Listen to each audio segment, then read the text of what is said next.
Sige, try ko nga muna. Sa atin daw po manghihila.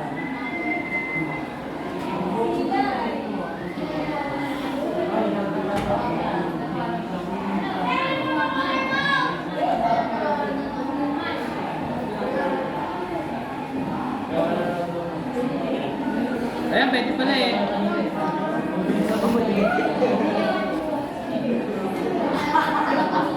Okay, yun na, okay? Kaya na pag namatay, Wala ka sir.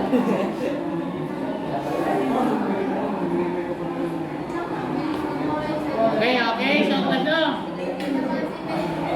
Okay. Patagal ako. Okay, patagal ako ng lamesa. So sir. Patagal. Oh, makinig ha, mamaya may quiz tayo dito ha, may quiz tayo. Okay?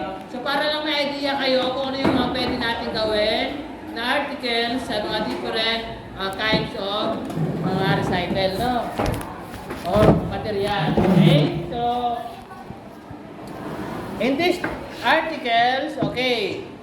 So, sa palagay nyo, ano yung mga ginagamit na materials dyan? Okay, mostly ito ay gumagamit tayo ng papel, okay? Ayan.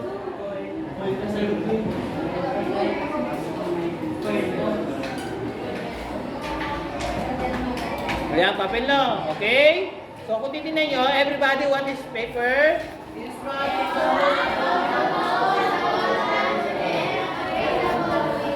Okay, pag sinabi natin abundant, one of the most abundant, okay, abundant, ibig sabihin marami. And available waste material. So kahit saan, makakakita kayo ng mga papel na waste. Oy, enough na makinig na dito, no? Okay, so that is the first. Okay, ito na yung pinakamaraming basura na nakikita natin na kukolekta, na tinatapon. Okay? Next tayo.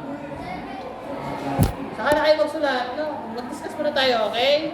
Saka na kayo, kung papasulat din ako. Okay, yan o. Okay, from magazine or dyaryo. Ayan, okay. Ayan sa mga books.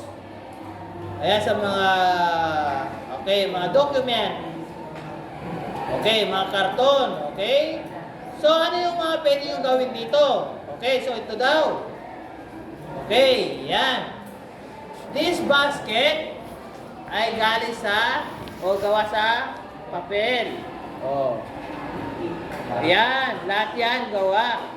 So, kung titignan yung class, may mga tindahan tayo dito na made of recycle yung mga binebenta. Oh. Okay?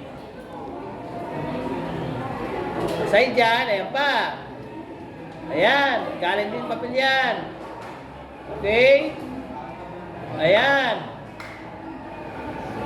Okay. Sinan nyo para lang magka-idea, okay, magka-idea kayo, no? Okay? Again, itong pinakita nating picture, made out of, ayan. How about this object? Saan kaya gawa yan? Okay, tingnan natin, okay? So, gawa yan sa mga plastic bottles, okay? Ayan.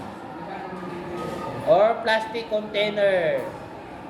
Okay, so ito daw yung pinaka second and most abundant and available waste materials. Okay, muli na ay papel, ngayon ay plastic container. Okay, so ano daw yung mga pwede natin gawin from plastic containers? Okay, tingnan nyo. Ayan. Diba? Kaya ito natin, para uniform tayo. Okay, gagamit kayo na, hindi na kayo mag-design. Kasi pag nag-design kayo, bibili na naman kayo ng gagastos na naman kayo, di ba? Kaya gawin natin simple lang. Okay? Yung paggamit ng plastic bottle o plastic containers, okay, enough na yun para makasave tayo ng basura. Hindi na pagandahan kasi hindi naman natin di-display. Okay? Yung tanim natin na halaman or gulay doon, yun na yung pakinabang natin. Gusto niyo ba gumawa pa ng ganyan? Nagastos na kayo? Okay? So, enough na yun. Okay? Yun na ang gusto ko, no? Hindi na kayo gumastos. Nakinabang naman kayo, no? Nakinabang kayo. Kasi pag may tanim yun, makikinabang kayo. Unlike dito, hindi ako naniniwala hindi kayo gagastos dito. Diba? Oh. Good. Ano? Magkukwentuhan lang kayo dyan, tatlo? Magkukwentuhan kayo.